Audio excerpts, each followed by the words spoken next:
Shalom. I want to begin this lesson by giving all praise, glory, and honor to Yahweh Bahashem, Yahweh Shai Bahashem, Rechal Quadash. And I also want to give double honors unto my teachers, the apostles, elders, bishops, a great millstone that rule well, teach well. Peace, blessings, and salutations unto the hopeful elect. This is the brother Yawanathan coming back with another exhortation through the spirit and power of Yahweh Bashem Shai. Lord willing that this lesson is edifying unto the hopeful elect. And real quick, just this one is going to be a quick hitter. I just wanted to go into Luke, the 6th chapter, a few verses that was on my spirit, and again, Lord willing that this exhortation is edifying unto the hopeful elect. So this is the book of Luke, the 6th chapter, beginning at verse 19, start at verse 20. And it says, and he lifted up his eyes on his disciples and said, blessed be ye poor, for yours is the kingdom of the Most High. In understanding this knowledge, all right, because Isaiah the 60th chapter goes into how this earth is in gross darkness. So 9 times out of 10, the average Israelite, so-called Negro, Latino, and Native American is, not gonna know what's going on or know what the Bible is really about. Okay, even though you do have Christians, a lot of our, people do have a zeal, all right, but they go after their own way.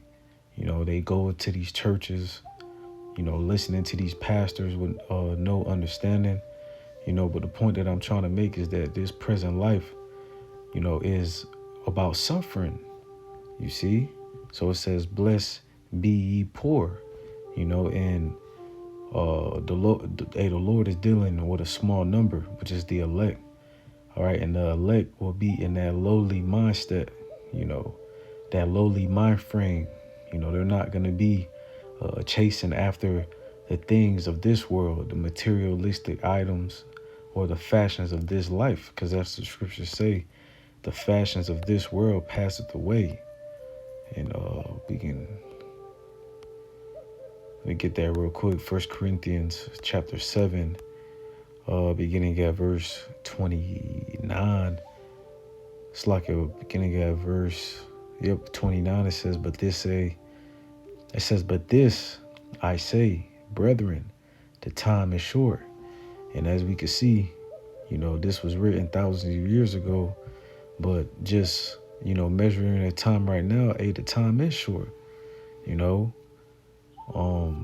Romans 13 and 11, we'll get that next, but it says, it remaineth that both they that have wives be as though they had none.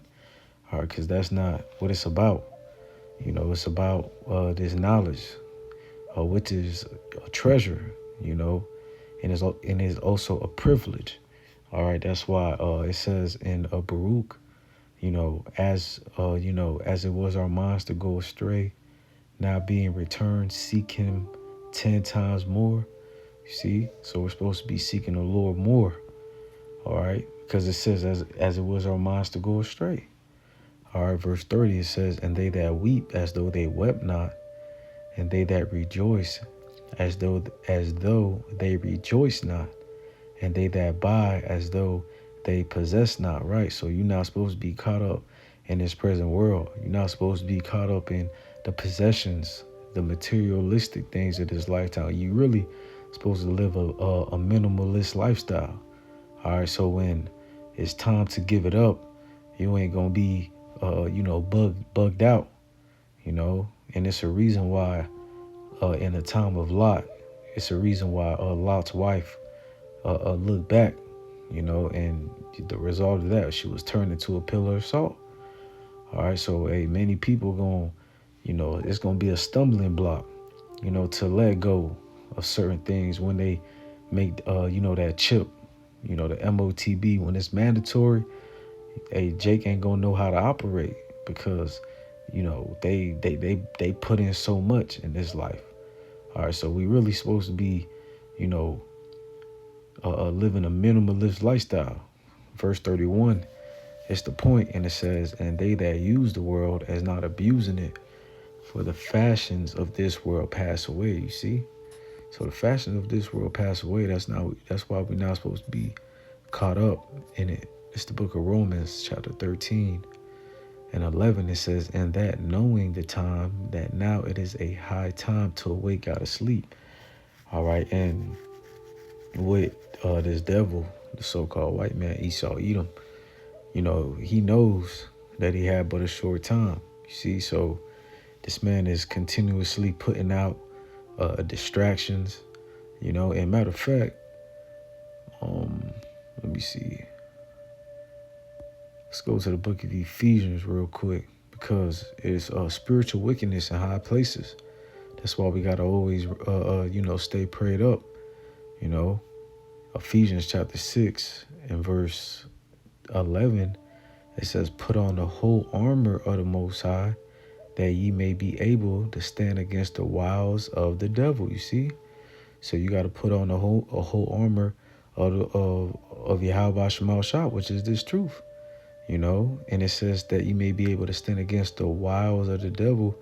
When you go into that word wiles, it goes into craft, trickery, deceit, you see? So those, different distractions, that they put out, and you see how the rest of the world reacts to it, you see? So, they work. And that's why we always got to remain prayed up, putting on the whole armor of the Lord.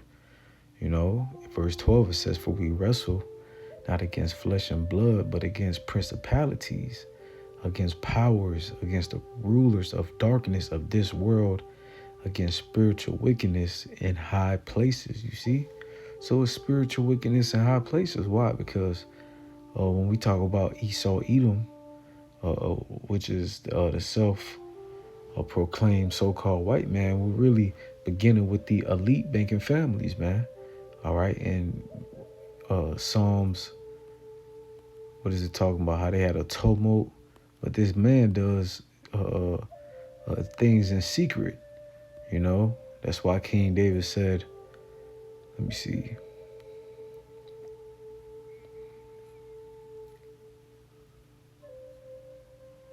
Yeah, this is Psalms, the 17th chapter and the 13th verse. It says, arise, O Lord, disappoint him, cast him down, deliver my soul from the wicked, which is thy sword, you see? So, King David prayed to Yahweh Shema Shah to disappoint him, cast him down, and to deliver his soul from the wicked. All right, and, Jake, you're going to realize that this man is not your friend. All right, when he comes down with that great wrath, and the Lord gave him his blessing, which is the sword, so let me get back to Luke, the 6th chapter. So verse 21, it says, blessed are ye that hunger now. It says, for ye shall be filled. Blessed are ye that weep now, for ye shall laugh, right? So our weeping is soon turned into laughter. All right. Our hunger, is soon turned to filledness, to be filled. All right. The Lord is getting ready to reverse this thing, man. All right. Because the scripture says how, we'll be merry and have abundance. And that's, referring unto on this side. All right. The time of Jacob's trouble is really for the wicked of our people.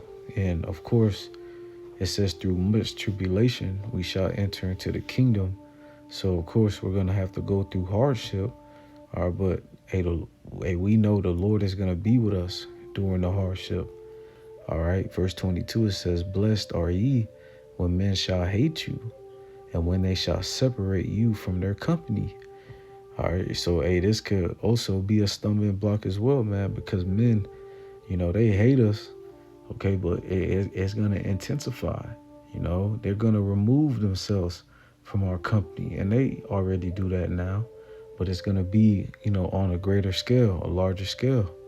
And it says, and shall reproach you and cast out your name and cast out your name as evil for the Son of Man's sake. You see?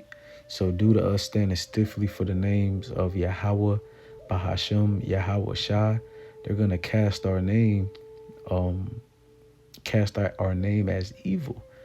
Okay. What does it also mention how it's in the book of Isaiah? Let me see if I think I bookmarked it.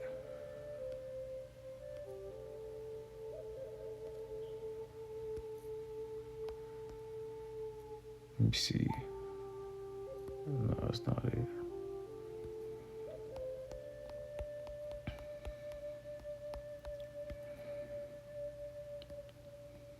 Bear with me 1 second.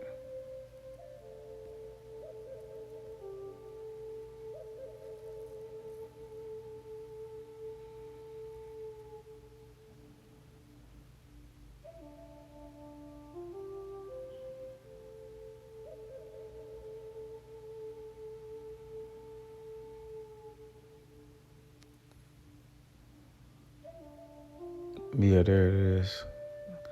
I couldn't remember the verse called like I'm like about my shot. So this is Isaiah chapter 29, verse 21. And it says that make a man an offender for a word, and lay a snare for him that reproveth in the gate, and turn aside and turn aside for a thing of naught. See, so they're getting ready to make a man an offender for a word, and they getting ready to cast our name out as, evil again. So, hey, it's getting ready, or we really should stop saying getting ready, because we in that time now. All right, it's getting real. It's intensifying. Verse 23, rejoice ye in that day, and leap for joy. For behold, your reward is great in heaven. For in the like manner did their fathers unto the prophets. Right, so ain't nothing new under the sun. All right, but hey, rejoice in that day. Leap for joy. Our reward is great in heaven. And Yahweh Shema Shah, hey, if he said it, then, hey, he bank on it. All right. So, yeah, let's also get this one, too. I was meditating on it. Yeah, this is Romans.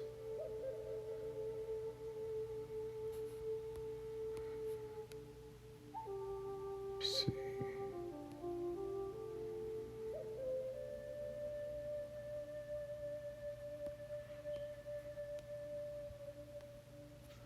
Yeah, this is Romans chapter 14, verse 5. It says, one man esteemeth one day above another esteemeth every day alike. Let every man be fully persuaded in his own mind. So that's the point, man. Let every man be fully persuaded in his own mind, man. So,